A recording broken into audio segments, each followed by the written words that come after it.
Di ba sabi ninyo mga kapatid kong Kristiyano, na si Jesucristo mabait, masunurin, dininig ang kanyang pagdarasal sa Diyos, may usapan na sila sa unahan pa, before His death, before His birth, may usapan na sila na si Jesucristo ay mabait na anak at susunod sa gusto sa Ama.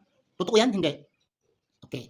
Bakit in the last moment nga si Jesucristo mabasa ito sa Mateo 27:46, mabasa sa Marcos 15:34, dito sa Mateo Marcos, sa English o sa Tagalogin ko na lang, okay? Sa Marcos 15:34, pareho din ito sa Mateo 27. Sinasabi dito, at ng oras ng ikasiyam ay sumigaw si Jesus ng malakas, na tinig, Eloi, Eloi, lama sabachthani, na kung liliwanagin ay Diyos ko, bakit mo ako pinabayaan? Ganon din ang sinabi niya dito sa Mateo 27:46, sabi niya dito, at nang malapit na ng oras ng ikasiyam ay sumigaw si Jesus ng malakas na tinig at sinabi, Ili, lama sabachthani, sa makatuwid bagay, Diyos ko, bakit mo ako pinabayaan? Bakit mo ako pinabayaan? Kayo pa kaya ang hindi pabayaan sa Diyos? Pinabayaan nga ang kanyang anak, nga bugtong, kayo pa kaya ang hindi pinabayaan? Pinabayaan na kayo, that's why ligaw kayo, ang dami niyong naliligaw, dahil pinabayaan na kayo ng Diyos ninyong tatay na Diyos or ama na Diyos, pinabayaan na yung anak eh. Ha? Kayo pa kaya, hindi kayo pababayaan? Oh.